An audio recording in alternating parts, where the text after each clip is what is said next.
చెన్నైలో metro rail రెండో ప్రాజెక్టులో 3 మార్గాల్లో 116.1 కిలోమీటర్ల పనులు వివిధ దశల్లో ముమ్మరంగా సాగుతున్నాయి. వాటిలో మాధవరం పాల డిపో నుంచి సిప్కాట్ వరకు 45.8 కిలోమీటర్ల మూడో మార్గం, లైట్ హౌస్ నుంచి పూందమల్లి వరకు 26.1 కిలోమీటర్ల నాలుగో మార్గం, మాధవరం నుంచి షోలింగ నల్లూరు వరకు 47 కిలోమీటర్లు ఐదో మార్గం పనులు 63,246 కోట్లతో జరుగుతున్నాయి.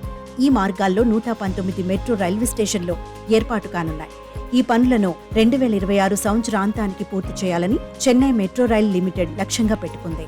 ఈ నేపథ్యంలో రెండో ప్రాజెక్టులో డ్రైవర్ రహిత మెట్రో రైళ్లు నడపనున్నట్లు సీఎంఆర్ఎల్ ప్రకటించింది.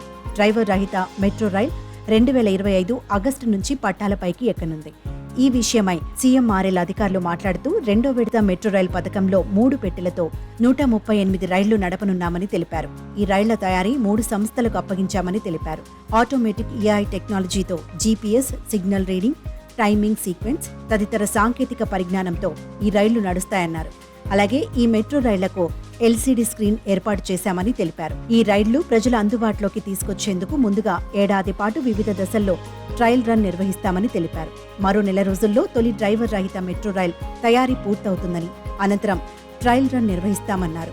తొలి విడతగా పూందమల్లి, పోరూరు మధ్య నడవనున్న 26 డ్రైవర్ రహిత మెట్రో రైళ్లు వచ్చే ఏడాది సీఎంఆర్ఎల్కు అప్పగించనున్నారని వారు తెలిపారు.